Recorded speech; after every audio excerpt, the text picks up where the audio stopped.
नमस्कार। I hope मेरा audio video आप लोगों को क्लियर होगा। डियर, आज की क्लास में हम बेसिकली डिस्कस करने वाले हैं वैसे तो लास्ट क्लास की अगर मैं बात करूं तो सैटरडे को वुमेंस डे के कारण जो है वो लास्ट क्लास हमारी हो नहीं पाई थी और इस कारण से जो है वो एक छोटा सा गैप आ गया है। देखिए, इसका विशेष ध्यान रखना कि ये जो गैप्स आते हैं इनमें अक्सर जो स्टूडेंट है वो अपनी रिदम भूल जाता है। अक्सर जो है वो चीज़ें जो कंटिन्यूएशन में चल रही होती हैं हम उसे ब्रेक कर देते हैं। तो इसका विशेष ध्यान रखना कि आप लोग इसे ब्रेक ना करें, अन्यथा की स्थिति में आपको जो है वो थोड़ी समस्या हो सकती है, क्योंकि मैं इस सीरीज़ में, याद रखिएगा, बहुत डिटेल में सारे टॉपिक्स को कवर करने वाला हूं। देखो, आपको पता है हम इंडियन ज्योग्राफी देख रहे हैं और इंडियन ज्योग्राफी में डियर हमने जो है वो प्रायद्वीपीय भारत में पश्चिमी घाट वाले हिस्से के बारे में डिटेल में समझ लिया था। अगर आपको ध्यान हो तो मैंने आपको बहुत डिटेल में बताया कि सह्याद्री वाला एरिया या फिर जो कुद्रेमुख वाला एरिया है, इसके एरिया के बारे में आपको क्या क्या बातें पता होनी चाहिए। आज की क्लास में हम जो है वो बहुत माइन्यूटली नीलगिरी के एरिया के बारे में देखेंगे और नीलगिरी में जितने भी इंपॉर्टेंट स्पीशीज हैं, उसकी बायोडाइवर्सिटी है, इस एरिया से संबंधित जो प्रॉब्लम्स है और इसका इंटरनेशनल सिग्निफिकेंस है, इन सब के बारे में बहुत डिटेल में देखेंगे आज की क्लास में। याद रखो कि ज्योग्राफी ऐसा सब्जेक्ट है डियर, मैं इस बात को बार बार रिपीट करूंगा कि हमारे माध्यम का जो रिजल्ट है, आप एक बार उस रिजल्ट को जरूर देखें, जिससे आपको रियलाइज हो कि डियर आप जिस एग्जाम की तैयारी कर रहे हो उस एग्जाम में क्या इंपॉर्टेंस है इन सब्जेक्ट की और क्या वो रीजंस है जिस कारण हमारा रिजल्ट जो है वो कई बार इंग्लिश मीडियम की अपेक्षा या फिर किसी भी माध्यम की अपेक्षा, अगर ऑब्वियस सी बात है कि दो माध्यम प्रोमिनेंट है इंडिया में, तो अब दूसरा माध्यम की अगर मैं चर्चा करूं तो उसकी अपेक्षा हमारा रिजल्ट कम इसलिए रहता है क्योंकि हम प्री क्वालिफाई नहीं करते। मेरी बात अपने स्टडी टेबल पर लिख लीजिए, ठीक है। चलिए, अब हम आ जाते हैं जरा हमारे डिस्कशन पे। ध्यान से देखिए, अगर मैं आपसे कहूं बच्चों तो हम आज की क्लास में चर्चा करने वाले हैं, जस्ट अ सेकेंड, हम चर्चा करेंगे आज नीलगिरी के बारे में। Fine, so this one is Nilgiri, और नीलगिरी की जो पहाड़ियां हैं ये किसका हिस्सा हैं, तो जल्दी से मुझे कमेंट सेक्शन पे बताइए। और यहां ध्यान से सुनना बच्चों, मैं आपके एक एक कमेंट को रीड करता हूं। यहां क्लास में आने से पहले ध्यान से सुनिएगा, क्लास में आने से पहले मैं एक बार, जैसे आज वीडियो अपलोड होता है, अब मैं पहले क्लासेस लाइव ले रहा था तो लाइव क्लासेस लेने में आप लोगों के साक्षात कमेंट दिख ही जाते थे। अब क्या हो रहा है कि चूंकि एट द सेम टाइम शाम को मेरी दूसरी क्लासेस भी हैं, ऑप्शनल की भी क्लासेस होती हैं, तो इस कारण से जो है लाइव क्लास नहीं हो रही है। ये जो आप देख रहे हो ये अपलोडेड है। आप चाहें तो आप अपना कमेंट लीव कर सकते हो। मैं एक एक स्टूडेंट का कमेंट जो है वो देखकर, अगर आपको कोई डाउट आता है तो मैं उसे देखकर जो है क्लास में उसे रेक्टिफाई कर दूंगा, ठीक है। कई बार मैं आप लोगों को मेंस की चीजें लिखने देता हूं, आप लोग कमेंट सेक्शन पे उसका आंसर भी करते हैं, टेलीग्राम चैनल पे अपने आंसर शीट भी शेयर करते हो, तो मुझे देखकर समझ में आता है यार दैट आपको चीजें क्लियर हो रही हैं, ठीक है। चलिए, तो अपना कमेंट लीव करना ना भूले। देखिए, नीलगिरी के बारे में सबसे पहली बात तो डियर ये आता कहां है, सभी लोग जरा ध्यान से देखो। मैं यहां पर वर्ल्ड का एक छोटा सा मैप ड्रॉ कर रहा हूं, यहां ध्यान से देखना बच्चे। दिस वन इज अफ्रीका, ठीक। ये अरब का प्रायद्वीप है, ये हमारा साउथ ईस्ट एशिया वाला रीजन है, ये हमारा भारत है, ये इस्थमस ऑफ करा के बाद चाइना का एरिया, कोरिया का प्रायद्वीप, और ये रशिया वाला पोर्शन है। मुझे ज़्यादा आवश्यकता नहीं है ऊपर वाले एरिया की, इसलिए मैं ज़्यादातर पोर्शन उसका ड्रॉ नहीं कर रहा हूँ। ये एक ब्रॉडर सेंस में हमारा मैप है वर्ल्ड का, ठीक। अब जरा यहाँ ध्यान से देखो मैं कौन कौन से एरिया ड्रॉ कर रहा हूँ, ध्यान से देखिएगा। एक ये पोर्शन है बच्चे, इसे कहते हैं कॉन्गो बेसिन, ठीक, ये कॉन्गो वाला एरिया है। सेकेंडली आपको दिखाई देगा यहां पर ये पोर्शन, ये हमारा नॉर्थ ईस्टर्न एरिया है और म्यांमार का उत्तरी एरिया है। इसके पश्चात जरा ध्यान से देखना, ये अंडमान निकोबार आइलैंड्स है, ठीक, और यहां पर फिर सुमात्रा द्वीप है, ठीक। देखो, ये जो पोर्शन है, इसके बाद यहां आपको एक और एरिया दिखाई देगा श्रीलंका के आसपास, और फिर यहां पर आपको पोर्शन दिखाई देगा कंबोडिया वाला एरिया, और कंबोडिया में मेकोंग का एरिया। देखो, हमेशा याद रखना कि हमारे साउथ ईस्ट एशिया में, यह हमारा वर्ल्ड मैप है, यह अफ्रीका का एरिया है, यह कॉन्गो बेसिन कहलाता है। कॉन्गो वो नदी जो भूमध्य रेखा को दो बार कट करती है, यह कॉन्गो का एरिया है। कॉन्गो का एरिया के बाद यह जो एरिया है यह मेकोंग का एरिया है, मेकोंग का एरिया।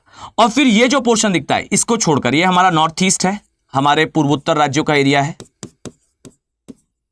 पूर्वोत्तर राज्य। और इसके बाद ये जो पोर्शन आप देख रहे हो ये कहलाता है सुंडालैंड, ठीक, बायोडायवर्सिटी का एरिया। Sundaland biodiversity area. और इस बायोडायवर्सिटी में मेनली अंडमान निकोबार और सुमात्रा द्वीप आते हैं। इसका सहसंबद्ध भाग, यहां मेरी बात सुना ध्यान से, इसका सहसंबद्ध भाग, इसका मुख्य भाग नहीं है।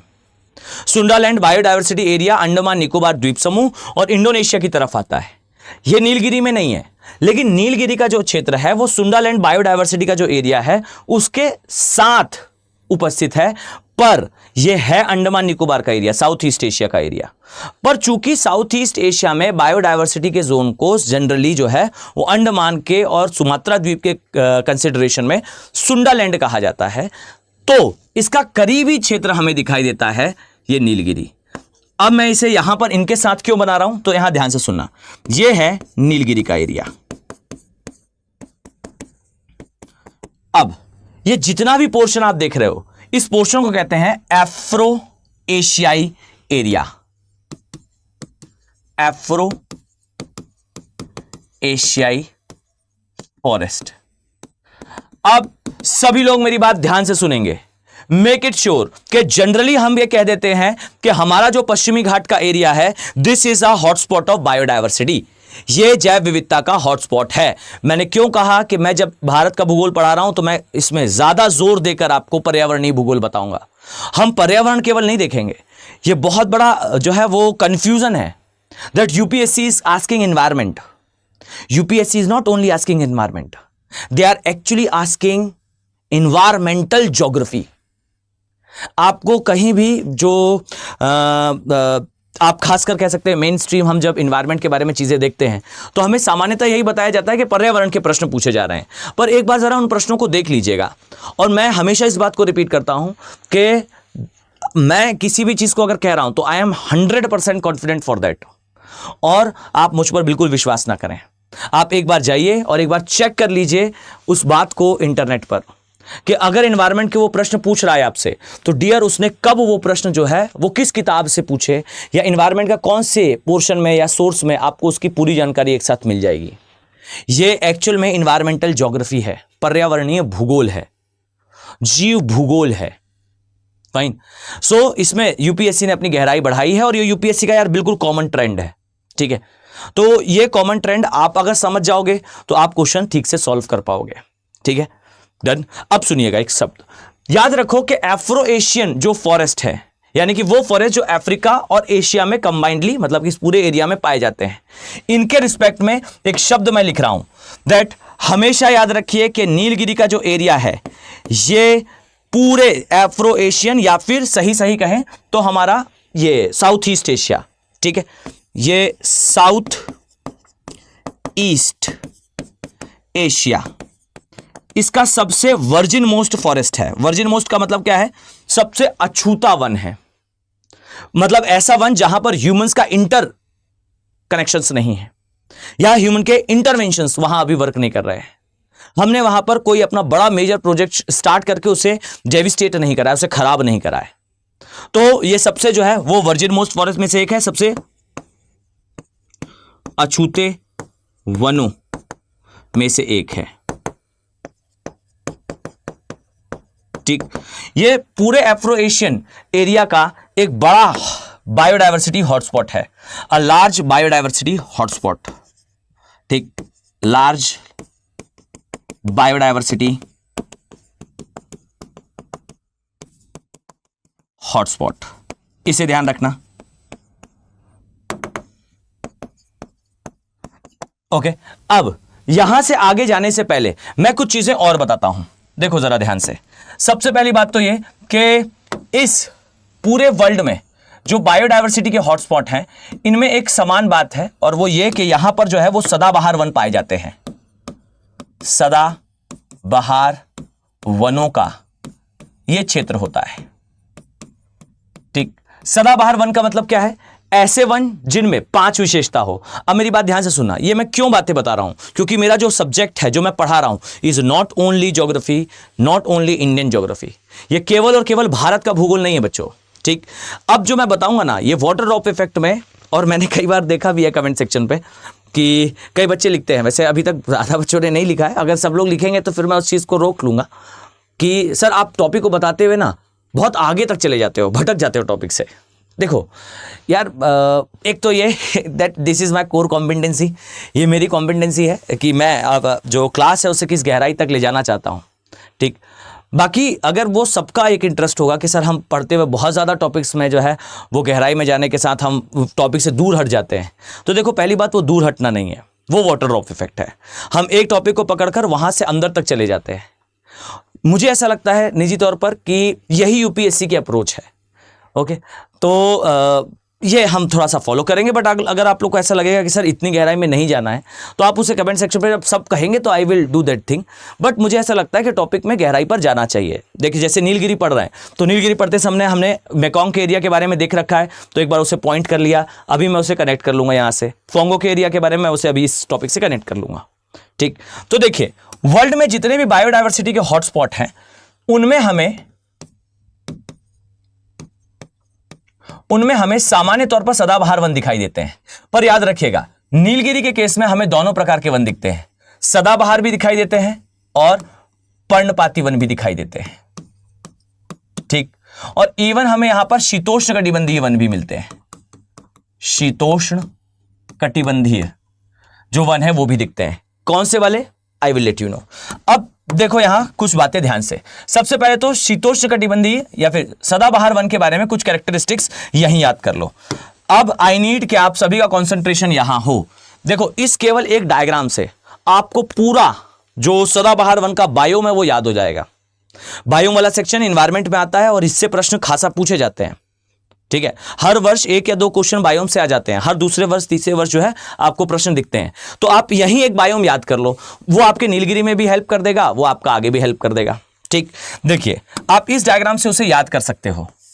ये है मान लीजिए एक सदाबहार वन का एरिया। हमेशा याद रखो कि सदाबहार वन का मतलब क्या है बच्चों। सदाबहार वन का मतलब है ऐसा एरिया जहां पर सामान्य तौर पर अगर मैं कहूं तो एवरेज एनुअल रेनफॉल, औसत वार्षिक वर्षा जो है वो किससे ज्यादा हो, 200 सेंटीमीटर से ज्यादा हो, ठीक। तो area which is consist of rainfall higher than 200 centimetre per year, औसत वार्षिक वर्षा, ठीक है। तो यहां ध्यान से सुनो, औसत वार्षिक वर्षा यदि 200 सेंटीमीटर या उससे ज्यादा है तो वहां हमें जो है वो सदाबहार वन दिखते हैं। और इसमें आप क्या क्या पाओगे, सबसे पहले तो यहां आपको जो है वो कई स्तर की, यहां 4 परतों वाली जो पौधे हैं, जो वृक्ष हैं, उसकी कैनोपी दिखाई देगी। कैनोपी का मतलब क्या है, कैनोपी का मतलब है छत्रप, और छत्रप का मतलब क्या है, तो अरे देखो यहां आपको सबसे पहले वृहद आकार के जो है वो वृक्ष दिखाई देंगे। यहां मैं अपना नोट डाउन करते जा रहा हूं, ध्यान से देखना। सबसे पहली बात आपको वृहद आकार के आपको जो है वो वृक्ष दिखाई देंगे। और इन वृक्षों की ऊंचाई बच्चों कितनी होती है, तो ध्यान से सुनना कि यहां पर कई ऐसे वृक्ष उपस्थित हैं जिनकी ऊंचाई जो है आपको 10-10 मीटर तक दिखाई देती है, 15-15, 20-20 मीटर तक दिखाई देती है। इवन अगर आप इन एरिया में चले जाओ तो एक बार गूगल करिएगा, सर्च करेंगे आप, तो आपको दिखाई देगा कि जो फॉरेस्ट है वो इतना घना है बच्चों, इतना डेंस है कि जब सनलाइट पड़ती है तो सनलाइट जमीन तक नहीं पहुंचती। यानी कि इन फॉरेस्ट के अंदर अगर आप चले गए ना तो आपको दिखाई देगा कि नीचे पूरा घुप अंधेरा है, जबकि ऊपर सन उपस्थित है, ऊपर सूर्य है, पर ये इतने घने वन हैं कि सूर्य का प्रकाश धरातल तक नहीं पहुंच पाता। और यही कारण है कि इन वृक्षों की ऊंचाई बहुत ज्यादा होती है, क्योंकि इनमें कंपटीशन चल रहा है, ये एक रेस दौड़ रहे हैं। और ये कौन सी रेस है, तो ये रेस है सूर्य के प्रकाश को पा लेने की रेस। जो वृक्ष जितना ऊंचा होगा उस वृक्ष को उतना सूर्य का प्रकाश मिलेगा, क्योंकि यहां वृक्ष तेजी से ऊपर की दिशा में बढ़ रहे हैं। तो सबसे पहली बात तो आपको वृहदाकार वृक्ष दिखाई देंगे। लेकिन एक बात याद रखना कि जब भी किसी स्थान पर बड़े स्तर पर आपको जो है वो वर्षा दिखाई देती है, तो वर्षा के कारण, मतलब जब कभी किसी स्थान पर तेजी से ज्यादा वर्षा होती है तो उस स्थान पर मृदा के अंदर के जो पोषक तत्व हैं, जो न्यूट्रिएंट्स हैं, they use to dissolve in water, ये पानी में घुल जाते हैं। और जब ये पानी में घुल जाते हैं तो घुलने के बाद ये विस्थापित हो जाते हैं, अर्थात जो मिट्टी है उसके अंदर के पोषक तत्व समय के साथ समाप्त हो जाते हैं। इसे कहते हैं मृदा की लीचिंग या निच्छालन। तो ज्यादा वर्षा के कारण जो है मृदा का निच्छालन होता है, लीचिंग होती है, और इस कारण से जो मृदा है उसमें पोषक तत्वों की मात्रा समाप्त हो जाती है। ये याद रखो कि जहां पर आपको ज्यादा वर्षा दिखेगी वहां पर आपको मृदा का निच्छालन मिलेगा, लीचिंग मिलेगी और इस कारण से पोषक तत्व समाप्त हो जाएंगे। और ये जो पोषक तत्व है ना बच्चों, ये समाप्त हो जाएंगे तो एक बात बताओ कि डियर फिर ये वृहद वृक्ष अपने लिए न्यूट्रिएंट्स लाएंगे कहां से, पोषक तत्व लाएंगे कहां से? तो हमेशा याद रखना कि जब कभी कहीं मृदा का निच्छालन हो जाता है तो वहां पर उपस्थित जो वृक्ष हैं इनमें आपको जो है वो बटरिस या ट्रंकेटेड जड़ प्रणाली इसका विकास दिखेगा। अब आप कहोगे सर ये क्या है? तो मैं आपसे कहूंगा अरे बिल्कुल टेंशन लेने की बात नहीं है। एक बात बताओ, टार्जन देखा है? हाँ हाँ, वही जो जंगलों में रहता था। कभी देखिएगा टार्जन वगैरह, तो टार्जन क्या कर रहा है? टार्जन जो है वो कुछ जड़ों को पकड़कर हुलाला करते हुए एक जगह से दूसरी जगह जाता है। तो ये जो टार्जन है ये कहां रह रहा है? ये किसे पकड़कर जो है झूल रहा है? वो है जड़ें।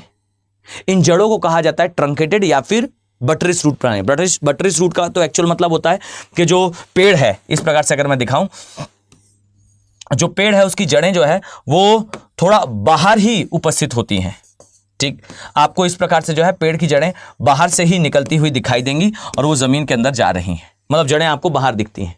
और साथ ही कई जड़ें जो है उसके तनों से भी निकलने लगती हैं। इन्हें ट्रंकेटेड रूट्स कहते हैं या तने से निकलने वाली जड़ें कहते हैं।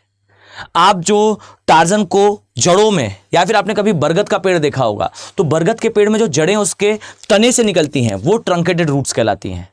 अब याद रखो कि जब कभी किसी स्थान पर ज्यादा वर्षा होती है, मृदा के पोषक तत्व वहां से विस्थापित हो जाते हैं। विस्थापित होने के कारण वहां पर जो वृहदाकार वृक्ष विकसित हो चुके होते हैं वो पोषक तत्वों की कमी को पूरा करने के लिए जब मृदा पोषण नहीं देगी तो हवा में उपस्थित पोषक तत्वों को एब्जॉर्ब करेंगे और इसके लिए वो जड़ें निकालेंगे जो हवा के संपर्क में रहें, और इन्हें कहा जाता है ट्रंकेटेड या फिर बटरिस रूट प्रणाली। ये हवा के अंदर से पोषक तत्व निकालते हैं। एक बात बताइए, किसी भी प्रकार का पोषण क्या है? आपके शरीर में जो मसल्स हैं, आप देखते होंगे जब कोई व्यक्ति जो है जिम वगैरह जाता है तो उसे कहा जाता है कि प्रोटीन इनटेक करो। प्रोटीन क्या है? Protein is nothing but nitrogen. Protein होता है अमीनो एसिड्स, और अमीनो एसिड्स कुछ और नहीं है, वो नाइट्रोजन है। आप देखिए कि जब आपको खेत में कोई फसल उगानी होती है तो उसका सबसे इंपॉर्टेंट इंग्रेडिएंट क्या है? यूरिया। और यूरिया में 78% क्या है? नाइट्रोजन। सो याद रखना कि मृदा के अंदर नाइट्रोजन, हवा के अंदर नाइट्रोजन। अब पौधे को चाहिए पोषण, और पोषण के लिए उसे चाहिए nitrogen. So the thing is, अगर पोषण उसे जमीन से नहीं मिलेगा तो डियर वो पोषण जो है वो हवा से निकालेगा, और इस कारण वो जो है वो एक प्रकार की जड़ प्रणाली विकसित करता है जिसमें जड़ें उसके तने से बाहर निकलती हैं, और ये तने से निकलने वाली जड़ें जो है हवा के अंदर से पोषक तत्वों को एब्जॉर्ब करती हैं, और ये विशालकाय वृक्ष जो है वो अपने आप को संतुलित बनाए रखते हैं। तो याद रखिए कि इस स्थान पर आपको मृदा उपजाऊ नहीं मिलती, अर्थात जहां पर सदाबहार वन होंगे वहां मृदा उपजाऊ नहीं होगी। एक और बात याद कर सकते हो यहीं से कि जहां पर भी सदाबहार वन होते हैं, ठीक, वहां पर इन पोषक तत्वों की कमी के कारण हमेशा याद रखो कमी होती है पोषक तत्वों की। तो हमेशा याद रखो बच्चे कि ना आपने अगर यहां पर रिक्लेमेशन करा, इस एरिया को रिक्लेम करा अर्थात निर्वनीकरण करा, ठीक, आपने यहां के वृक्ष काटे, तो तैयार रहिए कि आपको जो जमीन मिलेगी ना वो जमीन अनुपजाऊ होगी। पर्सन ने इन जंगलों को काटा, काटने के बाद साफ करा, साफ करने के बाद उसे जो मैदान मिलेगा वो मैदान अनुपजाऊ मिट्टी का मैदान है, और इसीलिए आप 1, 2, 4 साल इसमें कृषि करोगे और फिर उस एरिया को छोड़ने पर मजबूर हो जाओगे और फिर अगला जंगल काटोगे। इसे क्या कहते हैं? इसे कहते हैं झूम cultivation, shifting cultivation, slash and burn cultivation, अर्थात ऐसी कृषि जहां पर आप वृक्षों को काटते ही जाते हो लगातार और नई भूमि बनाते जाते हो।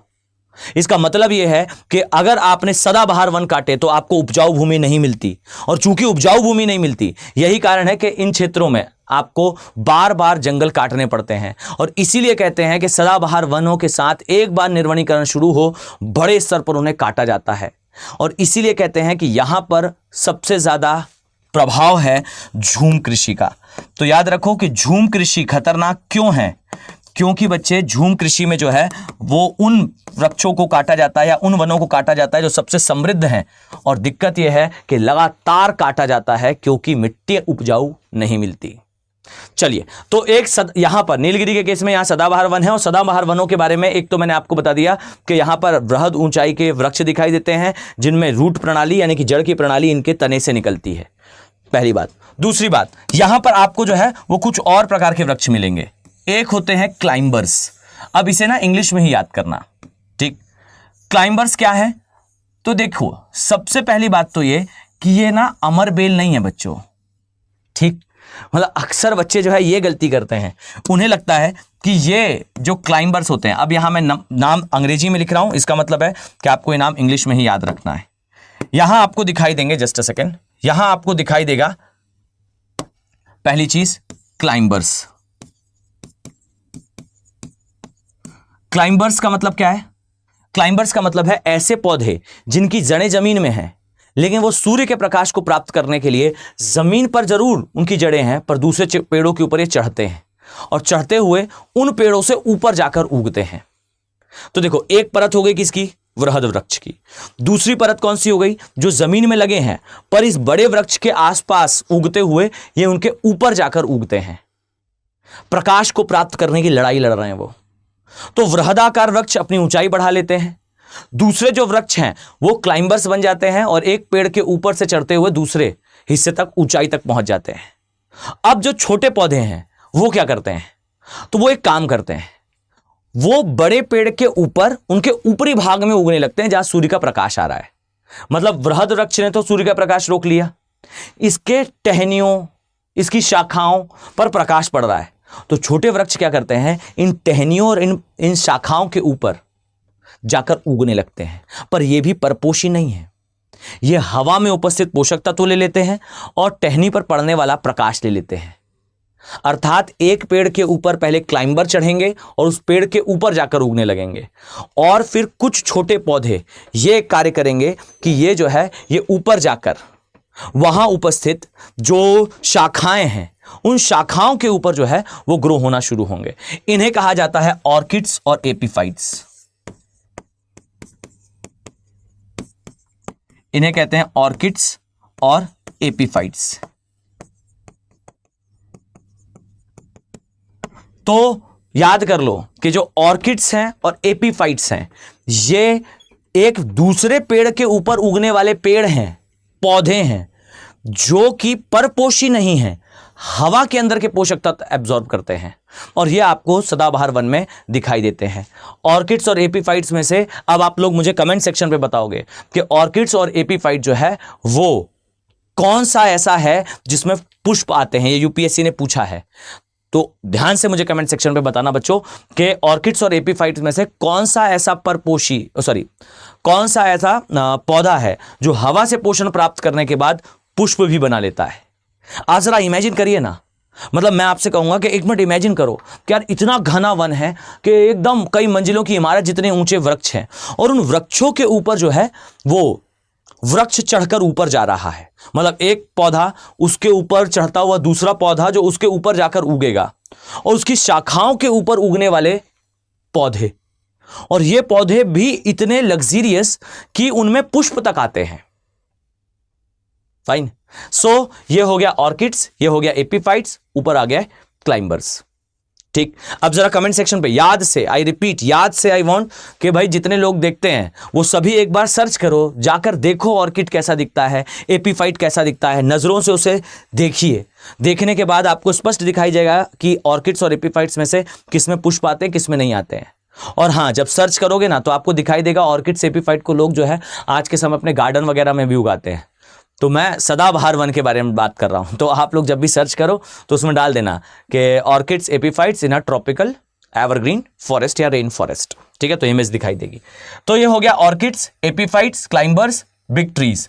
और last but not the least, एक बात बताओ, अगर वृक्ष बड़ा है सूर्य का प्रकाश उसने वहीं रोक लिया। क्लाइंबर्स ने बड़े वृक्ष के ऊपर चढ़कर सूर्य का प्रकाश प्राप्त कर लिया। जो छोटे पौधे थे बेचारे, जो चढ़ सकते थे ऊपर, वो पेड़ के ऊपर चढ़ गए और वहां पर उन्होंने प्रकाश प्राप्त कर लिया। बट ऐसे भी तो कई पौधे होंगे जो पौधे बेचारे ऊपर सूर्य के प्रकाश तक नहीं पहुंच पाए, कंपटीशन तेज था तो वो बेचारे वहां नहीं पहुंच पाए। तो वो क्या करेंगे? तो ध्यान से सुनना, वो जो वृक्ष हैं वो एक कार्य करेंगे विच इज कॉल्ड एज, वो बन जाएंगे कीटभक्षी पौधे। इन्हें कहते हैं पिचर प्लांट्स। ठीक, पिचर प्लांट्स का मतलब है कीट भक्षी पौधे। तो ये कीट भक्षी पौधों में बदल जाएंगे। और ये भी याद रखो कि ये जो कीट भक्षी पौधा है ना, ये कीट भक्षी क्यों हुआ है?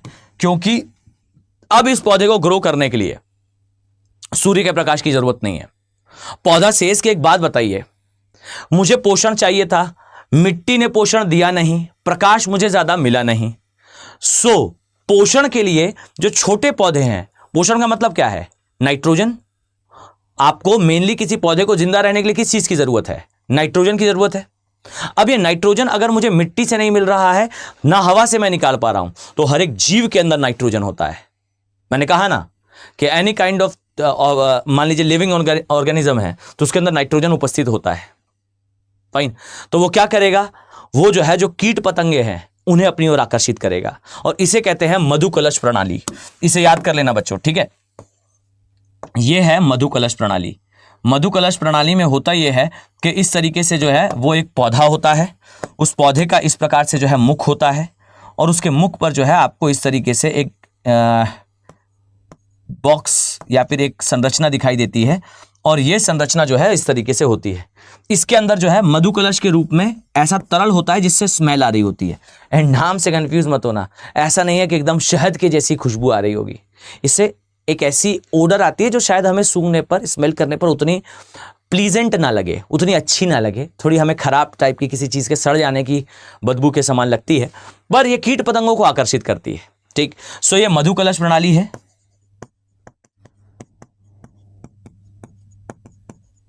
मधुकलश प्रणाली, और इस प्रणाली में जो पौधा है उसके अंदर जो एंजाइम वगैरह रिलीज होते हैं, वो एक ऐसा ओडर बनाते हैं, ऐसी खुशबू बनाते हैं जो आकर्षित करती है कीट पतंगों को।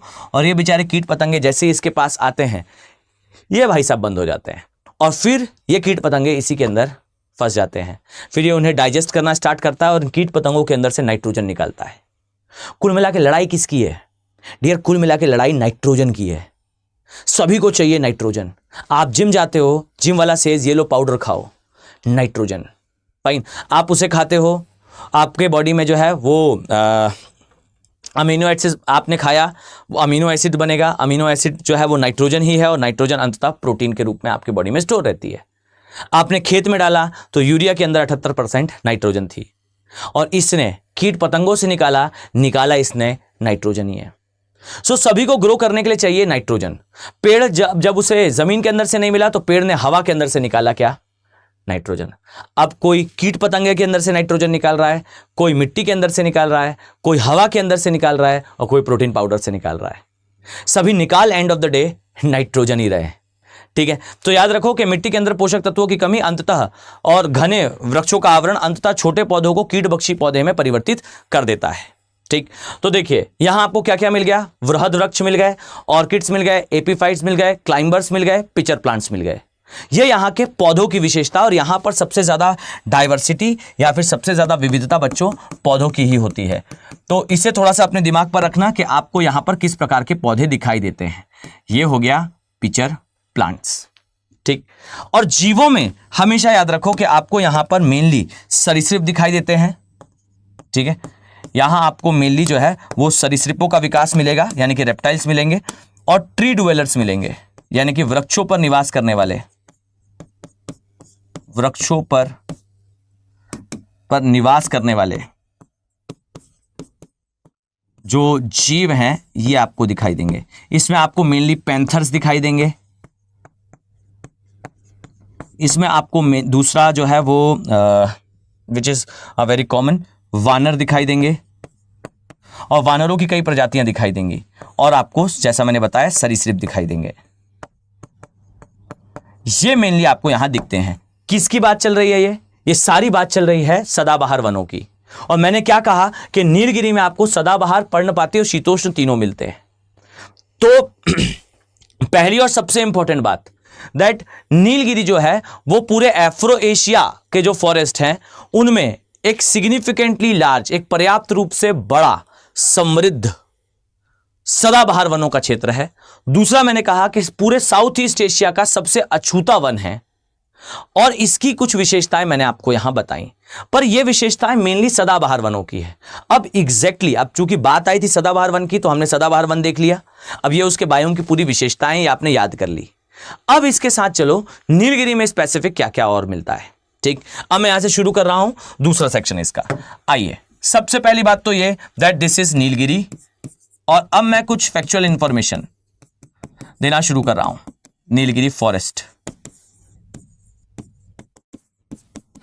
चलो अब आई नीड आपका कंसंट्रेशन।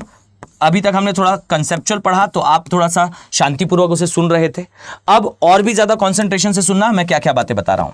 पहली बात तो ये कि जो नीलगिरी के वन है, ये जो नीलगिरी का क्षेत्र है ये एक पर्वतीय गांठ है। पर्वतीय गांठ है। गांठ का मतलब क्या है? माउंटेनियस नॉट है। ये माउंटेनियस नॉट है। ये किस किस के बीच में है, मतलब ये गांठ बनी क्यों है? तो सच बात तो ये है कि ये गांठ का निर्माण हुआ है पर्णपाती पश्चिमी घाट, जस्ट अ सेकेंड, जो पश्चिमी घाट के वन है या पश्चिमी घाट पर्वत है, पश्चिमी घाट व जो पूर्वी घाट है, पूर्वी घाट पर्वत है, इन दोनों के मिलने से इसका निर्माण हुआ है। मतलब आप जरा ध्यान से देखोगे तो आपको आसानी से समझ में आ जाएगा कि बच्चों ये है हमारा प्रायद्वीपीय भारत, और प्रायद्वीपीय भारत में आप देखिए इसका शेप किस प्रकार से है। इसका शेप वी आकार में है। यही कारण है कि पर्वत ऐसे नीचे आता है, ये पर्वत ऐसे नीचे आते हैं और नीचे आने के बाद एक जगह पर ये मिल जाते हैं। जहां ये मिलते हैं वो नीलगिरी है। नीलगिरी कुछ और नहीं है, वो स्थान है जहां पश्चिमी और पूर्वी घाट पर्वत आपस में मिलते हैं, इसलिए ये पर्वतीय गांठ कहलाती है। दूसरी बात याद रखो कि हम इसे पढ़ क्यों रहे हैं पश्चिमी घाट में, क्योंकि नीलगिरी का अधिकांश भाग भूगर्भिक रूप से पश्चिमी घाट का हिस्सा है। ये भूगर्भिक, जस्ट अ सेकेंड, ये जो है जियोलॉजिकली, थोड़ा सा स्थान का अभाव पड़ेगा, जियोलॉजिकली या भूगर्भिक रूप से, यहां समझ लीजिए भूगर्भिक रूप से ये जो है पश्चिमी घाट का ही हिस्सा है। इसका ज्यादातर पोर्शन पश्चिमी घाट में आता है। और जहां पश्चिमी घाट में सदाबहार वन है वहीं पूर्वी घाट में पर्णपाती वन है, इसलिए यहां पर आपको जो है दोनों प्रकार के वनों का विस्तार मिलेगा। यहां आपको जो सदाबहार वन है, सदाबहार वन है, उसके साथ साथ पर्णपाती वन भी मिलेंगे। क्यों पर्णपाती वन? क्योंकि बच्चे पश्चिमी घाट में सदाबहार मिलते हैं और पूर्वी घाट में पर्णपाती मिलते हैं। ये पश्चिमी घाट के साइड और ये पूर्वी घाट के साइड। तीसरी चीज, इसकी इंपॉर्टेंस आप कुछ बातों से समझो। ठीक, आई नीड कि आप लोग इसका महत्व कुछ बातों से समझ पाओ। देखिए मैं क्या कह रहा हूं, सभी लोग कंसंट्रेशन से सुनिएगा। पहली बात, ये जो स्थान है, मतलब ये जो एरिया है, ये भारत सरकार ने इसे ecologically sensitive zone, ecologically sensitive zone ये डिक्लेयर करा है। दूसरी चीज, इसे कंजर्वेशन इंटरनेशनल, ये वो संस्थान है जो बायोडायवर्सिटी का हॉटस्पॉट डिक्लेयर करती है। ठीक, तो देखिए ये कंजर्वेशन इंटरनेशनल, इसने इसे डिक्लेयर करा है बायोडायवर्सिटी का हॉटस्पॉट।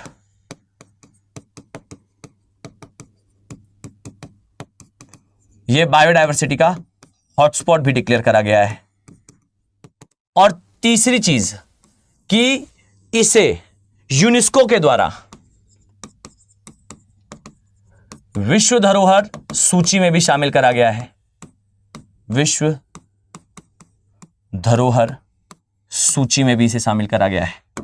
मतलब आप सोच कर देखिए कि बायोडायवर्सिटी का हॉटस्पॉट भी डिक्लेयर करा, भारत सरकार ने इकोलॉजिकली सेंसिटिव जोन डिक्लेयर करा, विश्व धरोहर सूची में शामिल हुआ। इसका मतलब है कि यह सिग्निफिकेंटली इंपॉर्टेंट एरिया है इस अर्थ का। यह इसकी इंपॉर्टेंस को दर्शाता है, इसके महत्व को दर्शाता है। ठीक, इसके अलावा यहां पर जो वन है वो तो मैंने आपको बता ही दिया। इसका विस्तार जान लीजिए कुछ फैक्चुअल इंफॉर्मेशन में कि इसका विस्तार जो है वो कहां है। इसका विस्तार बच्चों 3 राज्यों में है। एक है कर्नाटका, ठीक है, एक है केरला और एक इसका विस्तार है तमिलनाडु में। तो कर्नाटक, केरल और तमिलनाडु, इसमें मेनली इसका विस्तार आपको दिखाई देता है। मतलब ये 3 राज्यों में विस्तृत है।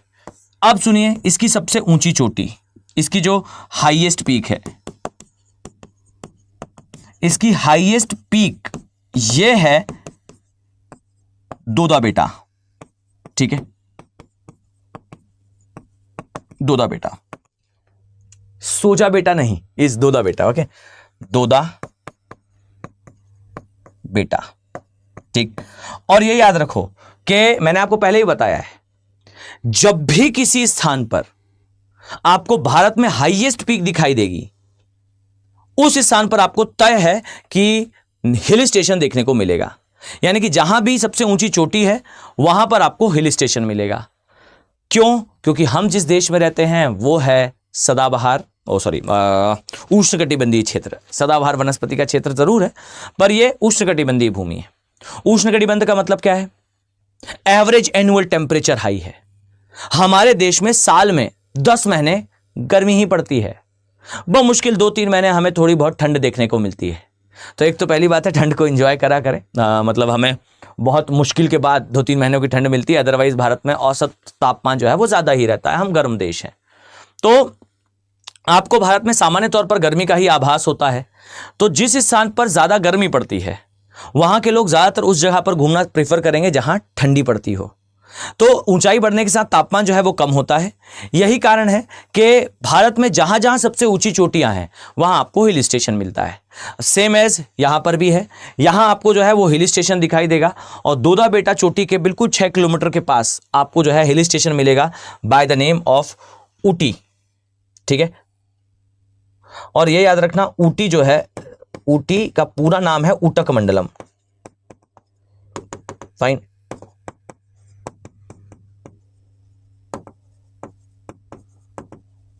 फाइन, ऊटक मंडलम। हम सामान्यतः इसे ऊटी कह देते हैं, बट ये एक्चुअल में है ऊटक मंडलम। ठीक, तो ऊटी कह लो या ऊटक मंडलम कह लो, ये आपको जो है वो सामान्य रूप से दोदा बेटा के पास देखने को मिलता है। ठीक, तो इसकी सबसे ऊंची चोटी हो गई दोदा बेटा। दोदा बेटा के पास हिल स्टेशन है which is called as Udhagamandalam hill station. इसके अलावा बच्चों यह भी याद रखना कि ये जो चोटी आप देख रहे हो ये प्रायद्वीपीय भारत की दूसरी सबसे ऊंची चोटी है। मतलब ये नीलगिरी की सबसे ऊंची है, पर पूरे प्रायद्वीपीय भारत की ये दूसरी सबसे ऊंची चोटी है, सेकंड हाईएस्ट पीक है। कंफ्यूज मत होना, नीलगिरी की सबसे ऊंची चोटी पूरे प्रायद्वीपीय भारत की दूसरी सबसे ऊंची चोटी है। साथ ही यहां पर आपको, चूंकि ये एक बायोडायवर्सिटी का हॉटस्पॉट है, यहां आपको बहुत सारे नेशनल पार्क, बहुत सारी वाइल्ड लाइफ सेंचुरी और बहुत सारे एनिमल्स मिलेंगे। तो मैं यहां पर आपको जो है वो कुछ नेशनल पार्क की लिस्ट बता रहा हूं। इसलिए मैंने कहा था कि मैं केवल ज्योग्राफी नहीं पढ़ा रहा हूं, मैं ज्योग्राफी प्लस इन्वायरमेंट आपको बता रहा हूं। तो जरा कंसंट्रेशन से सुनना कि कौन कौन से नेशनल पार्क मैं बता रहा हूं। सबसे पहले Rajiv Gandhi National Park, Rajiv Gandhi National Park, NP मतलब कि नेशनल पार्क। दूसरा Bandipur National Park, Bandipur National Park. तीसरा इज सत्यमंगलम नेशनल पार्क। चौथा इज वायनाड या Silent Valley, Silent Valley National Park. फिर Sathyamangalam, Silent Valley, Siruvani National Park. Then Siruvani के पश्चात इज साइलेंट वैली, शिरुवणी, एक और है which is Wayanad National Park. और भी हैं जैसे तलाई मलाई, ये मैं ऐसे लिख देता हूं, विच इज तलाई मलाई नेशनल पार्क। और इसके बाद है मधु मलाई नेशनल पार्क। ये यहां पाए जाने वाले प्रमुख नेशनल पार्क है। जरा काउंट करें, 1 2 3 4 5 6 7 8। 8 आपको मेजर राष्ट्रीय उद्यान एक ही बायोडायवर्सिटी के एरिया में दिखाई पड़ते हैं। फाइन, तो इससे थोड़ा सा ध्यान रखना कि यहां पर बहुत सारे नेशनल पार्क हैं। अब कौन सा किधर आता है, तो देखो आप ऐसे याद कर सकते हो। मैं इनकी एक्चुअल लोकेशन नहीं बता रहा हूं, मैं केवल आपको इनके जो स्टेट्स हैं वो बता रहा हूं। वैसे नीलगिरी ऐसा नहीं दिखता है, बट आप स्टेट्स याद करने के लिए आप ऐसे याद कर सकते हो कि ये जो है आप इस तरीके से याद कर सकते हैं। ठीक है, सो 1 2 3 यहां आपको मिलेगा यहां आपको मिलेगा कर्नाटका, यहां आपको मिलेगा तमिलनाडु,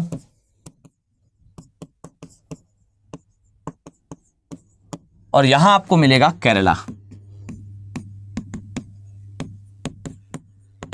ठीक, केरल, कर्नाटक और केरला। कर्नाटक में आपको राजीव गांधी और बांदीपुर नेशनल पार्क मिलेगा। साइलेंट वैली और वायनाड ये आपको केरला में मिलेगा। वायनाड वहीं जहां से जो राहुल गांधी जी हैं वो जो है उनका क्षेत्र है, वायनाड नेशनल पार्क। फिर तमिलनाडु में आपको सत्यमंगलम,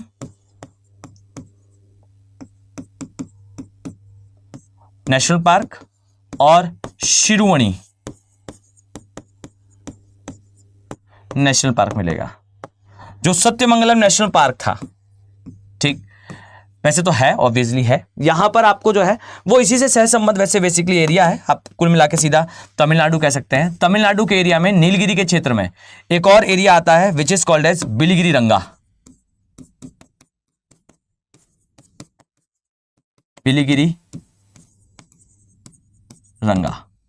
ठीक, ये पहले वाइल्ड लाइफ सेंचुरी थी, लेकिन बाद में इसे नेशनल पार्क डिक्लेयर कर दिया गया है। इसकी विशेषता क्या है, तो यहां ध्यान से सुनो, सभी लोग एकदम कंसंट्रेशन से साथ सुनना। ठीक है, बिलिगिरी रंगा की क्या विशेषता है, तो बच्चों इसकी एक विशेषता है कि आपको यहां पर एक सेल्फी पॉइंट मिलेगा जहां आपको एग्जैक्टली वाटर टाइट डिवीजन दिखता है। किस किस के बीच में, एवरग्रीन और डेसिडियस, यानी कि सदाबहार और पर्णपाती। आप पाओगे कि सदाबहार वन एक साइड इसके बिल्कुल सदाबहार वन दिखेंगे और एक जगह पर्णपाती। आप सही सीजन में अगर पहुंच जाओ, ठीक, मतलब आपका अगर सौभाग्य रहा कि जब यह क्रिया हो रही थी तब आप उस जगह पर उपस्थित थे, तो आप एक बात नोटिस करोगे कि आपके अगर आप सही लोकेशन पर पहुंच जाएं तो आप ऐसे खड़े होंगे, तो आप ऐसे एक वन में अपना हाथ एंटर करोगे तो आपको दिखेगा एकदम सदाबहार वन है, इतने घने वन है कि शायद आपको आपका हाथ ना दिखे। और दूसरी तरफ ऐसे हाथ करोगे तो आप पाओगे कि गर्मी का सीजन है, इतना तेज गर्मी पड़ रही है कि सारे पेड़ों ने अपने पत्ते त्याग दिए हैं और नीचे बिल्कुल सूखे पत्ते गिरे हुए हैं। एक तरफ बिल्कुल घना हरा सदाबहार वन और एक तरफ पूरे पत्ते त्यागे हुए, जमीन पर तेज धूप पड़ती हुई, ऐसी धूप कि आपको छाया ना मिले वैसे वन है, और एक तरफ इतने घने वन हैं कि शायद आपको जमीन पर धूप ही ना मिले। तो एक जगह छाया ही नहीं है, सारे पत्ते गायब हैं, और एक तरफ इतने घने वन हैं कि शायद जमीन पे प्रकाश ही नहीं है। यह आपको देखने को मिलता है बिलिगिरी रंगा में। क्यों? क्योंकि यहां पर सदाबहार वन और पर्णपाती वन दोनों हैं। कारण इसका एक भाग जो है वो पूर्वी घाट तरफ आता है और एक भाग जो है इसका ये पश्चिमी घाट की ओर आता है। तो पूर्वी घाट और पश्चिमी घाट दोनों तरफ बिलिगिरी रंगा उपस्थित है, इस कारण जो है आपको यह देखने को मिलता है। अब देखो, जो बीच का हिस्सा मैंने बनाया था, यहां आपको मधुमलाई और तलाई मलाई मिलेगा। ठीक है, यहां आपको मधुमलाई और तलाई मलाई।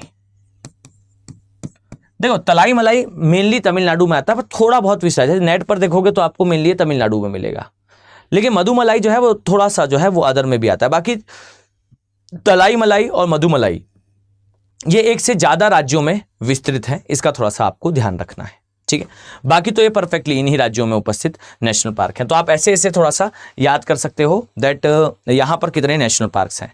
तो मैंने आपको नेशनल पार्क बता दिया, जो इंपॉर्टेंट वाइल्ड लाइफ सेंचुरी थी ये बता दिया, साथ ही यहाँ आपको जो है वो कुछ और भी डायमेंशंस है, जैसे बायोडाइवर्सिटी का हॉटस्पॉट क्यों कहते हैं, कौन से वन है, भूगर्भिक रूप से किसका हिस्सा है और कहाँ कहाँ इसका विस्तार है, कुछ फैक्चुअल इंफॉर्मेशन। अब यहाँ एक और बात सुनना बच्चे, देखो ये जो आप देख रहे हो ना दैट यहां पर कौन कौन सी विशेषता पाई जाती हैं। तो यहां पर ना आपको ऑर्किड्स, एपीफाइट्स ये थोड़े बहुत दिख जाते हैं, क्लाइंबर्स परफेक्टली दिख जाते हैं, पर पिचर प्लांट उतने नहीं दिखते। ठीक, पिचर प्लांट हमें हमारे पूर्वोत्तर राज्यों में मिलते हैं। भारत में 3 बायोडाइवर्सिटी के हॉटस्पॉट हैं, पश्चिमी घाट, पूर्वी हिमालय और सूडालैंड का एरिया। ठीक, मैं फिर से रिपीट कर रहा हूं, पश्चिमी घाट, पूर्वी हिमालय और सूडालैंड का एरिया। ये सूडालैंड अंडमान निकोबार है, ये इसके पास का एरिया है, आप कह सकते हो कि इसके आसपास ही आता है। ठीक है, सो ये जो नीलगिरी का प्लेस है, ये पहली बात तो सूडालैंड का परफेक्टली एरिया नहीं है, उसके पास स्थित क्षेत्र है। हमारा जो पश्चिमी घाट है ना बच्चों, वो पश्चिमी घाट में आपको सामान्य रूप से ज्यादातर केस में घने वन, क्लाइंबर्स दिखते हैं, बहुत थोड़े बहुत ऑर्किड्स मिलते हैं, बट ऑर्किड्स, एपीफाइट्स ये परफेक्टली हमें हमारे दूसरे बायोडाइवर्सिटी के हॉटस्पॉट यानी कि हमारे पूर्वी हिमालय वाले क्षेत्र में स्पष्ट दिखाई देते हैं। मैं बताऊंगा आपको Balphakram National Park, Baghmara National Park, इनके बारे में थोड़े समय बाद चर्चा मैं करूंगा, तो वहां पर आपको डिटेल में बताऊंगा भी इसके बारे में, अभी से 1-2 क्लास के अंदर वो आ भी जाएगा। ठीक है, तो ये सदाबहार वनों का डायमेंशन है, इसे याद रखना। और अब आइए जरा मैं आपको इस स्थान के कुछ जीवों से परिचित कराता हूं। मतलब केवल हमें यही नहीं देखना है, हमें यहां पर पाए जाने वाले जीव भी देखने हैं। तो आइए, सबसे पहले तो सभी लोग ध्यान से देखना, यह है नीलगिरी की, फाइन, नीलगिरी क्षेत्र की कुछ जीव। देखो, इसमें सबसे पहले तो सुनो भाई, नीलगिरी का सबसे इंपॉर्टेंट है नीलगिरी ताहर। ठीक, आप सभी का ये होमवर्क है कि जितने भी मैं ये जीव बता रहा हूं, आप लोग को इनके इन सभी जीवों के बारे में 4 चीजें पता होनी चाहिए। ठीक, एक है नीलगिरी ताहर, फिर इसे कई बार मालाबार ताहर भी बोलते हैं, मालाबार तार।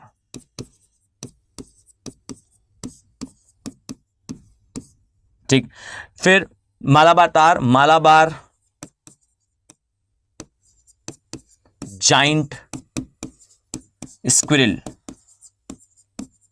यानी कि गिलहरी। ये गिलहरी याद रखना, भारत में पाई जाने वाली सबसे बड़ी गिलहरी है, और एक तो सबसे बड़ी गिलहरी,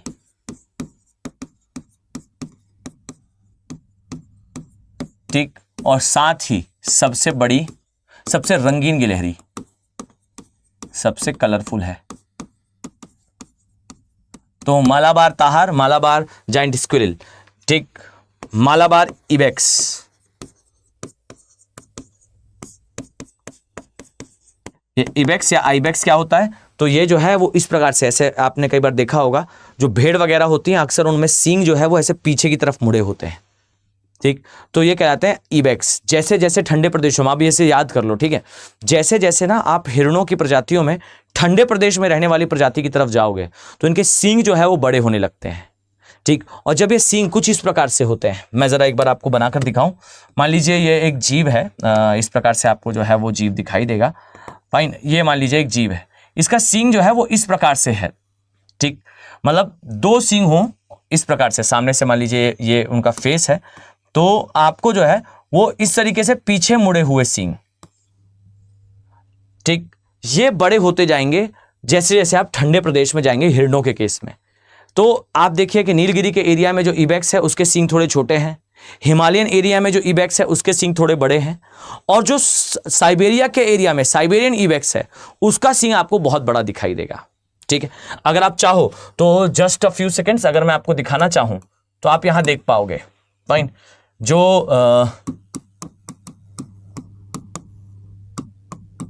साइबेरियन इबेक्स है, देखिए आप यहां पाएंगे तो इसके जो सींग हैं ये आप देखिए ये काफी बड़े दिखाई देंगे। ठीक, इनका आकार देखिए काफी बड़ा है। अब एक सेकेंड, इनका आकार देखिए ये काफी बड़ा है। ठीक है, इसके बाद आपको दूसरा सेक्शन देखेंगे आप, इसके बाद आएगा हिमालयन इबेक्स। ठीक, यहां आप देखोगे हिमालयन इबेक्स में इसके सींग का आकार जो है वो थोड़ा सा छोटा हो जाएगा। ठीक, देखिए इसके सींग का आकार देखिए छोटा हो गया। और फिर इससे भी आगे जाओगे तो मालाबार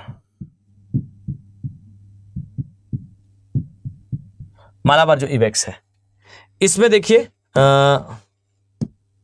यहां तो नो इंफॉर्मेशन बता रहा है, बट ट्रॉपिकल एरिया में पाए जाने वाला जो इबेक्स है इसे नीलगिरी इबेक्स कह दिया जाता है। देखिए इसके जो सींग का आकार है ये काफी ज्यादा छोटा है। तो मेक इट श्योर कि आपको अक्सर कुछ चीजें यूपीएससी ना बहुत लॉजिकल पूछता है, वो चाहता है कि बच्चा थोड़ा इसके बारे में पढ़े, जाने, साइंटिफिकली सोचे। तो ना थोड़ा सा दिमाग लगाया करो, क्वेश्चंस को देखा करो, समझा करो। ये जो मैंने आपको बताया ना ये जी भूगोल का हिस्सा है। ठीक, आप लोगों को क्यों मैं कह रहा हूं कि यार देखिए अगर आपको चीजें समझ में आती है तो समझ के पढ़ने वाले सब्जेक्ट को पढ़िए, इससे आपको आगे यूपीएससी में हेल्प मिलेगी। पता नहीं बच्चा जो है वो क्यों ऐसा सोचता है कि सर ज्योग्राफी टफ सब्जेक्ट है, इसे ऑप्शनल की गहराई में पढ़ने पर बहुत समस्या होगी, या फिर इसका सिलेबस बड़ा है। इतनी भ्रांतियां हैं। मैं लिखित में दे सकता हूं कि एक तो पहली बात, इसके सिलेबस का आकार औसतन सभी सिलेबस के जैसा ही है, एकदम ऐसा नहीं है कि A to Z का डिफरेंस हो। ठीक, मान लेते हैं चूंकि अब मैं ज्योग्राफी पढ़ा रहा हूं तो मुझे ज्यादा जानकारी ज्योग्राफी की है, तो भाई ऐसा नहीं है कि ज्योग्राफी का सिलेबस इतना बड़ा हो कि आप जो है वो इसके आधार पर निर्धारित करो कि आपको कौन सा ऑप्शन लेना है। 19-20 का फर्क होता है, और कई ऑप्शन में तो, कई केसेस में तो इसका सिलेबस छोटा है कई ऑप्शन से। ठीक, दूसरी चीज है, ये बिल्कुल सच बात है भाई कि ये समझ के पढ़ने वाला सब्जेक्ट है। आप इसमें रट कर कुछ चीज नहीं कर सकते। मतलब ऐसा नहीं है कि आपको कोई बात समझ में ना आए और रट कर आप काम चला लो, पर यह भी तो है ना कि समझ में आने वाला सब्जेक्ट है। आप इतनी देर से अगर मेरी बात सुन रहे हो इसका मतलब आपको सब्जेक्ट समझ में आता है। तो why don't you opt this subject, मतलब इस सब्जेक्ट को ऑप्ट करिए। देखिए अभी जो मैं ये बात बता रहा था, क्यों मैं ये बात कह रहा हूं, आप जो है प्रीवियस ईयर में देख लीजिए, हर साल 2 प्रश्न स्पीशीज से आते हैं, प्रजातियों से आते हैं, और आप पढ़ ही नहीं पाएंगे। आप जीएस पढ़ते रहिए, जीएस के दौरान वो प्रजातियां भी आएंगी, आपके आंखों के सामने से भी निकलेंगी, पर उसका प्रश्न आएगा वो आपसे प्रश्न नहीं बनेगा। कौन है ऐसा स्टूडेंट जो टाइगर रिजर्व के बारे में, टाइगर्स के बारे में या चीता के बारे में नहीं पढ़ा था, जिसने जब उसने प्रश्न पूछा तो प्रश्न की गहराई कैसी थी, उसने पूछा दहाड़ने, मिनमिनाने, इन सब के बारे में। यह कहलाता है बेसिकली जीव भूगोल। Dear, try to understand, this is a subject जो आपको आपके प्री के लिए हेल्प कर सकता है। आप देखो उसने शेर के बारे में, चीता के बारे में पूछा। मैं आपको पढ़ाते समय जब हम जीव भूगोल की चर्चा करते हैं तो जीवों के बारे में आता है, और जीवों के फिर बिहेवियर्स को भी हम देखते हैं। उसमें हम देखते हैं कि कौन कौन से इंपॉर्टेंट जीव है, उनके क्या एट्रीब्यूट्स है। इसमें आप जब पढ़ोगे तो जीव भूगोल में आता है जो खारे पानी का महामगरमच्छ है, उसकी जो आइज होती हैं वो प्रोटेक्टेड आइज होती हैं। घड़ियाल होता है, उसकी प्रोजेक्टेड आइज होती हैं। मतलब घड़ियाल अगर आपके सामने है और आपको पकड़ ले किसी को, तो आप जो है उसकी आंखों पर वार करेंगे, वो छोड़ देगा, क्योंकि उसकी आंखें जो है उसके स्कल से बाहर निकली होती हैं। यह कहलाता है प्रोजेक्टेड आइज, मतलब आंखों का स्कल से बाहर आना। और एक होता है प्रोटेक्टेड आइज, मतलब उसकी आंखें जो है उसके स्कल के अंदर हैं। आप हिट करोगे तो उसका स्कल से आपका हाथ टकराएगा, उसे कुछ नहीं लगेगा। उसके जो टूथ हैं, मतलब जो घड़ियाल है उसके दांत अंदर की तरफ मुड़े होते हैं। जब भी किसी चीज को पकड़ता है तो वो चीज जो है वो बाहर निकलने का प्रयास नहीं कर सकती, वो निकल भी नहीं पाएगी। जबकि जो महामगरमच्छ है उसके टूथ सीधे होते हैं, स्ट्रेट टूथ सिस्टम होता है, वो सीधे अगर हिट करता है तो किसी भी चीज को तोड़ने का प्रयास करता है। तो ये सारी चीजें ना आप जीव भूगोल में पढ़ते हो, और यही यूपीएससी आज के समय पूछ रहा है और इसलिए मैंने आपसे कहा कि आप कोशिश करिए कि इस सब्जेक्ट को ऐसा ऑप्शनल सब्जेक्ट और उसकी गहराई के साथ पढ़ो। आपकी पूरी लाइफ चेंज कर सकता है ये सब्जेक्ट। बट बस बात वही है, it is not a subject जो आप रट कर पास करो, समझ कर पास करोगे। और एक बार चीजें समझ में आ गई, चीजों को डन करना आसान हो जाता है। ये जो सेक्शन में बता रहा हूं, दिस इज जीव भूगोल का पार्ट। फाइन। तो देखो, एक हो गया मालाबार तार या नीलगिरी तार, एक हो गया मालाबार जाइंट स्क्विरल, एक हो गया मालाबार इबेक्स, फिर एक और है which is lion tail macaque. Lion tail Macau.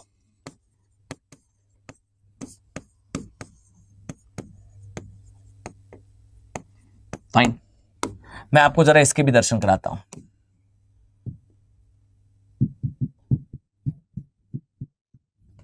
Macau, ये देखिए, ये होता है लायन टेल्ड मकाओ। इस मकाओ की विशेषता क्या है? तो देखो, इसकी जो शरीर है आपको जो है वो इस तरीके से दिखाई देगा। जस्ट अ सेकेंड, ये आपको इस तरीके से दिखाई देगा। ओके, तो आपको याद रखना है कि लायन टेल मकाओ हो या ये सारे जीव हो, ये आपको मेनली जो है वो इस एरिया में दिखाई पड़ते हैं। पूंछ जो है शेर के समान होती है, आपको बॉडी हेयर्स भी दिखेंगे। तो lion tail macaque, Malabar ibex, Malabar giant squirrel, Nilgiri tahr. और अगर एक आध और याद करना चाहते हो तो ऐसे याद कर लो कि एक मालाबार शिवेट भी है। ठीक, तो मालाबार शिवेट ये आपको देखने को मिलता है। शिवेट मतलब कि पानी के आसपास रहते हैं, ऊद बिलाव के जैसे दिखाई देते हैं, आर्द्रभूमि क्षेत्रों में रहते हैं। ये नीलगिरी में पाए जाने वाले कुछ प्रमुख जीव हैं। ठीक, ये जीवों की लिस्ट है, ये नेशनल पार्क की लिस्ट है, वो फॉरेस्ट का एरिया था, और ये उसका कुछ भूगोल से संबंधित डायमेंशंस है। ठीक है, और ये उसके बायोम से संबंधित डायमेंशन है। मैंने नीलगिरी के बारे में क्या क्या बता दिया? जीव, फॉरेस्ट, बायोम, साथ में इससे संबंधित जो ज्योग्राफिकल फंडामेंटल्स है इसके बारे में। अब आइए अंत में इसकी जो है एक समस्या के बारे में बात करते हैं। ठीक, समय के साथ नीलगिरी की एक समस्या बढ़ रही है, और वो है नीलगिरी में, अच्छा एक बात और, नीलगिरी का नामकरण सुनिए, ये तो जान ही लीजिए, फिर इसकी समस्या बताऊंगा आपको। नीलगिरी का जो नामकरण है ये किस नाम से हुआ है? तो बच्चों, नीलगिरी का नामकरण हुआ है, यहां पर एक विशेष प्रकार के वन पाए जाते हैं, जिन वनों को कहा जाता है शोला वन, शोला फॉरेस्ट। शोला फॉरेस्ट का मतलब क्या है? शोला फॉरेस्ट का मतलब है ये एक प्रकार के शीतोष्ण कटिबंधीय वन है। ये एक प्रकार के शीतोष्ण कटिबंधीय वन है। ठीक, ये लगभग ऊंचाई में पाए जाने वाले वनों के जैसे हैं। ये वनों में पाया जाता है एक पुष्प या एक पादप पाया जाता है, उसका नाम है नीलकुरुंजी।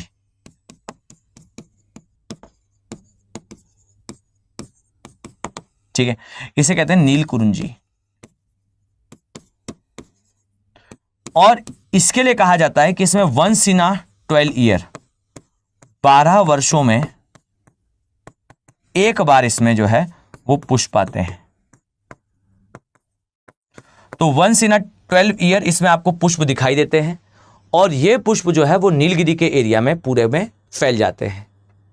तो इन वनों के कारण इसका नाम जो है नीलगिरी है, इन पुष्पों के कारण इसका नाम नीलकुरुंजी है। वैसे प्रैक्टिकली मैं बता दूं कि ऐसा नहीं है कि एकदम 12 साल में एक बार ही आता है, वो कई बार आ जाता है बीच बीच में भी, लेकिन पूरे फॉरेस्ट में एक साथ 12 साल में एक बार दिखता है। बाकी ऐसा थोड़ा बहुत तो होता रहता है। ठीक, तो वंस इन अ 12 ईयर यहाँ के पादप है। अब यहाँ की एक समस्या के बारे में भी ये चर्चा करते हैं। अब सोचो, यहाँ की एक समस्या, चलो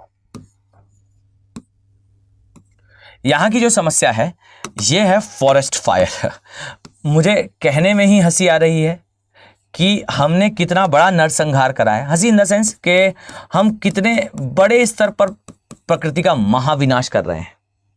एक ऐसा वन जो वहां होता है जहां एवरेज एनुअल रेनफॉल 200 सेंटीमीटर से ज्यादा है, लगभग साल के 8-9 महीने बारिश ही हो रही है, वहां हमने जो है वो क्या घातक काम करा है कि उस स्थान पर सोचकर देखिए, जंगलों में आग लग रही है। मतलब एक तो यही अपने आप में एक बड़ा आश्चर्य है कि यहां आग लग कैसे सकती है जब बारिश हो रही है। दूसरी बात है कि भाई ये तो वन सदाबहार हैं, ये तो हरे वन हैं, यहां फॉरेस्ट फायर आ कैसे गई? फाइन, तो यहां ध्यान से सुनो, सबसे इंपॉर्टेंट बात है यहां की समस्या फॉरेस्ट फायर। ठीक, फॉरेस्ट फायर। अब सुनो, मैं यहां पर कुछ चीजें और बता रहा हूं, हमेशा याद रखना बच्चे। फॉरेस्ट फायर हम कह देते हैं कि ये एक समस्या है, ठीक, मतलब ये एक समस्या है, परंतु ये प्राकृतिक तौर पर भी होती है, प्राकृतिक रूप से भी होती है, लेकिन कहां? घास के मैदानों में। ठीक, अब सभी लोग ध्यान से सुनना, 5 से 10 मिनट के अंदर मैं बहुत सारी इंफॉर्मेशन बोलने वाला हूं। याद रखिए कि फॉरेस्ट फायर यानी कि जंगलों की जो आग है, यह अपने आप में एक भ्रामक शब्द है। फॉरेस्ट फायर बेसिकली फॉरेस्ट में नहीं होती, यह एक नेचुरल अकरिंग प्रोसेस है, प्राकृतिक रूप से घटित होने वाली घटना है, और यह घटना बेसिकली जंगलों में नहीं, घास के मैदानों में होती है। और यह घास के मैदानों में क्यों होती है? तो यह घास के मैदान का अपना प्रतिरक्षा उपाय है। याद करिए कि मैंने लास्ट क्लास में या फिर 1-2 क्लास पहले आपको बताया था कि चंदन के पेड़ में या सागौन के पेड़ में अपने अंदर एक तेल उत्पन्न करने की क्षमता होती है। यह उस पेड़ का प्रतिरक्षा उपाय था। भाई जीव अपने आप को बचाने के लिए दांत, नखून या फिर इस प्रकार के जो हथियार हैं वो विकसित करते हैं, नेल्स बनाते हैं, केनाइन टीथ बनाते हैं अपने आप को जीवित रखने के लिए। भाई क्या सर्वाइवल का कोई उपाय पादपों के पास नहीं होता?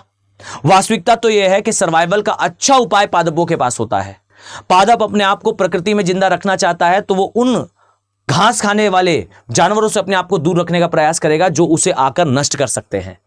मैंने आपको उसमें बताया था कि जो सागौन के वन हैं, जो टीक वुड के फॉरेस्ट हैं, उनमें पर्णपाती वनों की प्रकृति होती है। ये गर्मी के समय अपने पत्ते त्यागते हैं और पत्ते त्यागने के पश्चात ये पत्ते सूखते हैं गर्मी में, और इन्हें खाने के लिए वहां पर आते हैं कीट पतंगे, वहां आती है टर्माइट्स यानी कि दीमक।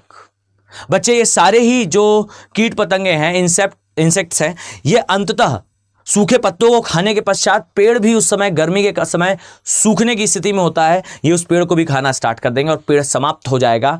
और इसी से बचने के लिए पेड़ जो है अपने अंदर एक प्रकार के तरल का निर्माण करेगा जो एक ऑयल है जो कीट पतंगों को दूर रखता है।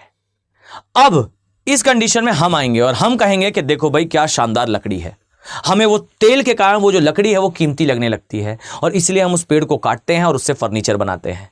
कभी नोटिस करिएगा कि आपके दादाजी या परदादाजी के समय बनाया हुआ जो फर्नीचर है वो आज भी सुरक्षित है और आपके घर की छत पर रखा हुआ है। बारिश होती रहती है, सूखा पड़ा रहता है, पर वो खराब नहीं होता। पर आपके द्वारा खरीदी हुई जो लकड़ी की टेबल है शायद वो कुछ ही वर्षों में खराब हो जाती है। कारण सिंपल सा है कि वो जो लकड़ी है वो सागौन है और वो खराब नहीं होती, कारण उसके अंदर एक प्रकार का तेल उपस्थित है। तो हमेशा याद रखो कि वृक्षों में आपने चाय का मैंने उदाहरण बताया था कि चाय के अंदर चाय का पौधा अपने आप को ग्रेजिंग करने वाले घास खाने वाले जीवों से बचाने के लिए अपने पत्तों का स्वाद खराब कर लेता है टैनिन रिलीज करके। हमें वो स्वाद पसंद आता है और हम टैनिन के लिए जो है वो चाय यूज कर लेते हैं। हम कॉफी का पौधा अपने फलों को, छोटे जो जीव होते हैं, ट्री ड्वेलर्स होते हैं, पेड़ों पे रहने वाले जानवर होते हैं, उनसे बचाने के लिए अपने पौधे के जो फल हैं उसका स्वाद खराब करने के लिए उसमें कैफीन बनाता है और कैफीन ये जानवरों से बचने के लिए बनाता है और हमें वो कैफीन पसंद आ जाती है।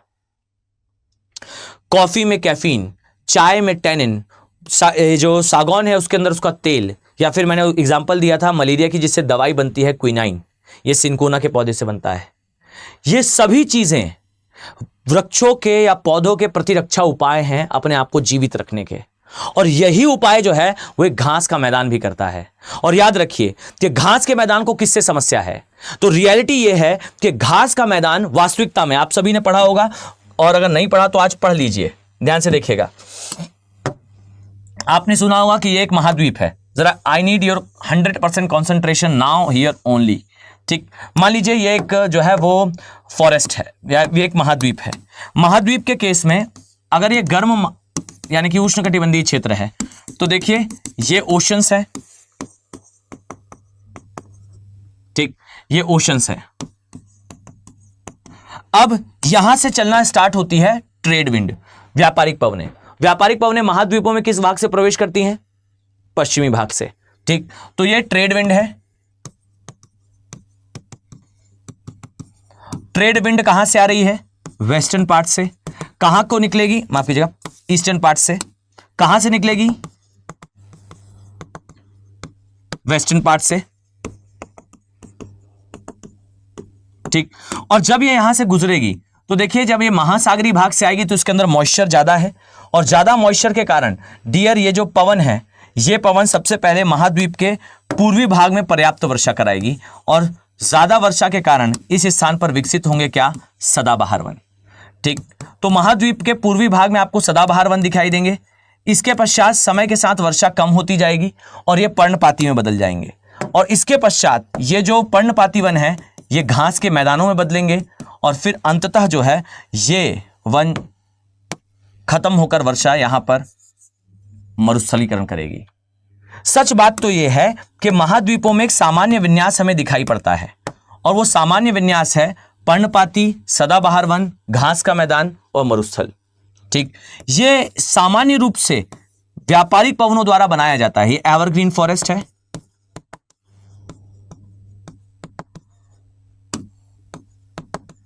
ये पर्णपाती यानी डेसिडियस फॉरेस्ट है, ये पर्णपाती है, ये घास का मैदान है, और ये मरुस्थल है।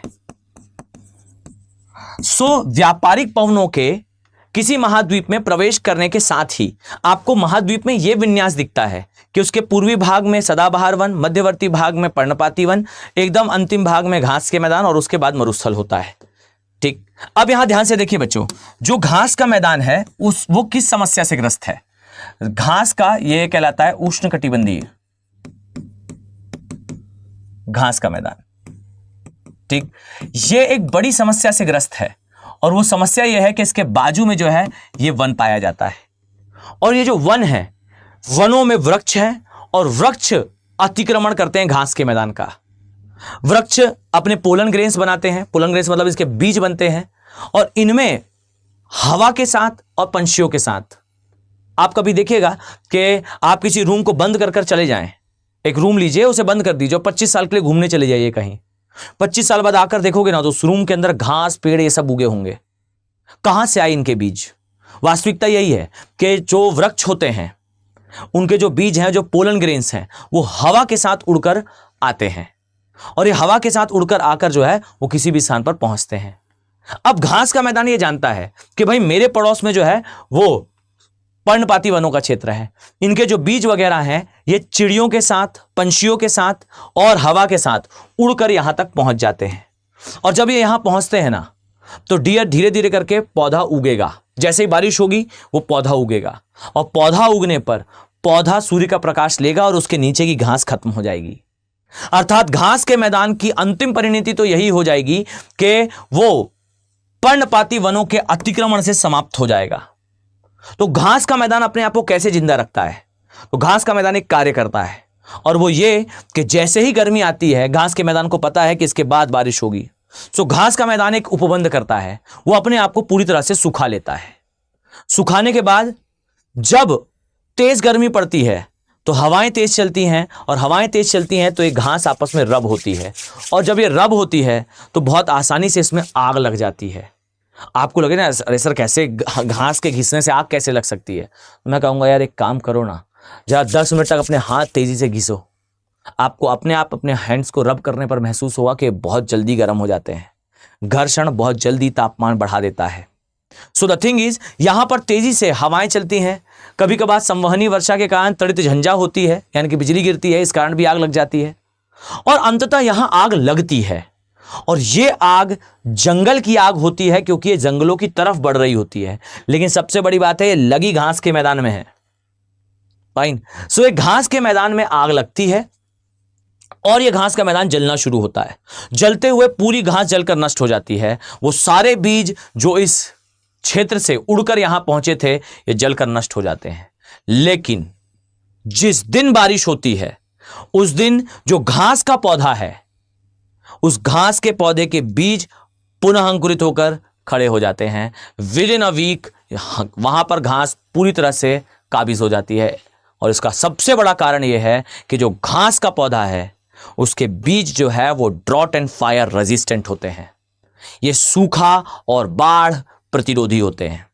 और चूंकि ये सूखा और बाढ़ के प्रतिरोधी हैं, सूखा और फायर के, माफ कीजिएगा बाढ़ कह रहा हूं, सूखा और फायर मतलब कि आग के प्रतिरोधी होते हैं, तो ये जलने पर भी नष्ट नहीं होते।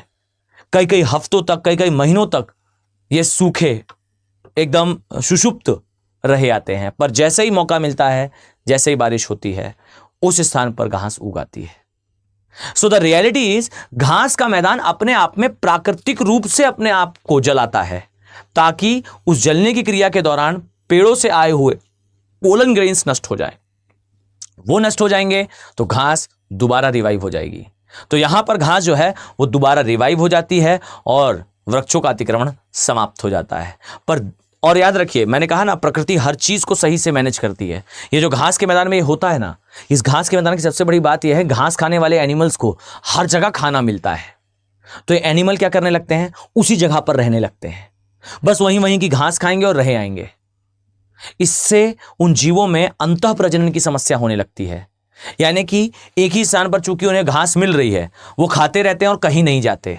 जब वो कहीं मूव नहीं करते तो उनका विकास नहीं होता। अलग अलग जलवायु प्रदेश नहीं जाते। वो अलग अलग जलवायु प्रदेश जाएंगे तो उनके डीएनए में, उनके जेनेटिक्स में परिवर्तन आएंगे, वो जेनेटिकली मॉडिफाइड होंगे और उनकी संततियां आपस में प्रजनन नहीं करेंगी।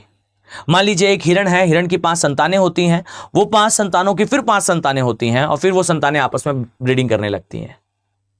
अब इस स्थिति में प्रकृति जानती है कि इस हिरण के आने वाले समय में पूरी प्रजाति समाप्त हो जाएगी, क्योंकि इसमें इनकी संततियां इनब्रीडिंग कर रही हैं, अंतः प्रजनन कर रही हैं। अब क्या करा जाए कि ये सारे यहां से जाएं किसी दूसरे प्रदेश में।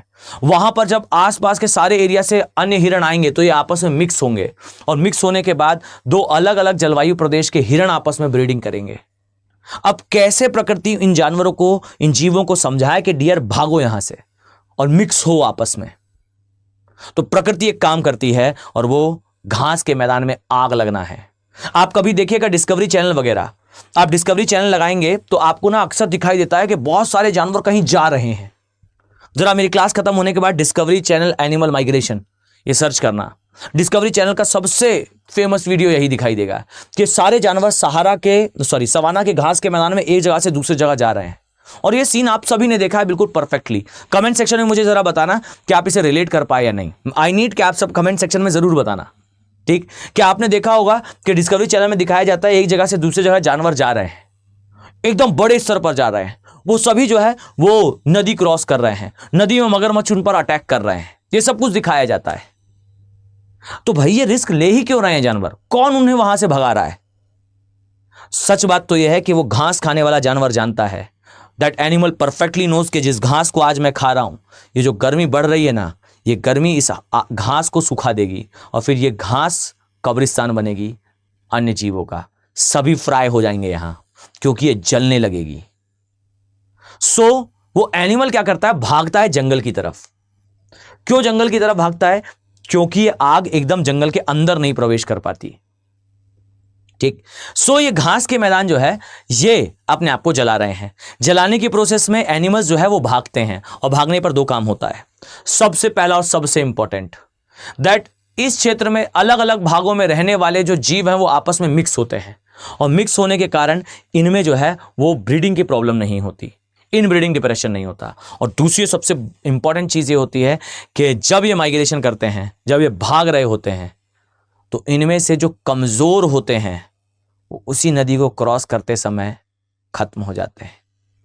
यानी कि those who are not fit will be eliminated. प्रकृति कमजोर को विस्थापित कर देती है। फाइन। सो प्रकृति जो है वो कमजोर को विस्थापित कर देती है। तो इसका विशेष ध्यान रखिएगा कि जो एनिमल्स हैं, फाइन, ये माइग्रेशन के दौरान एरिया को लीव करते हैं, ठीक। सो फॉरेस्ट फायर इस अकॉर्डिंगली इंपॉर्टेंट हो जाती है। तो घास के मैदान हो गए, साथ में जो ये एरिया हो गया, ये हो गया। तो अब आप ये समझ गए कि चलिए यहां पर जो है वो आपको फॉरेस्ट फायर देखने को मिलती है। चलिए ठीक है, सामान्य रूप से फॉरेस्ट फायर अच्छी है, पर नीलगिरी में क्यों है? तो याद रखना ये होती है कहां? फॉरेस्ट में, फाइन, घास के मैदान में। ये फॉरेस्ट में क्यों हो रही है? क्योंकि यहां एक विशेष प्रकार की घास का विस्तार हो रहा है। ये मैं आपको आगे भी बताऊंगा। इसे कहते हैं आक्रामक विदेशी प्रजाति। सो आक्रामक एक विदेशी प्रजाति है। इस विदेशी प्रजाति के कारण जो है वो यहां पर इन जीवों की, यहां पर जो घास के मैदान है उनमें आग की समस्या है। अब ये आक्रामक विदेशी प्रजाति कौन सी है? तो अब आप लोग जरा कमेंट सेक्शन में बताना। मैं इस चीज को स्टार्ट कर रहा हूं, देखता हूं आप में से कितने लोग कमेंट सेक्शन में बताते हो कि चलो घास के मैदान में आग लगती है, समझ में आ गया। नीलगिरी में आग क्यों लग रही है उसका कारण भी मैंने बता दिया कि एक विदेशी प्रजाति है पौधे की, वो यहां आ गई है जो इसके लिए जिम्मेदार है। अब आप मुझे कमेंट सेक्शन में बताइए कि वो कौन सी प्रजाति है। ठीक है, चलिए, तो इसके बाद हम नेक्स्ट क्लास में बच्चों कंटिन्यू करेंगे। पीडीएफ अगर चाहिए हो तो डियर ये टेलीग्राम चैनल है, पीडीएफ डाउनलोड कर लो। मुझसे बात करना चाहते हो इस पर मेल कर दो।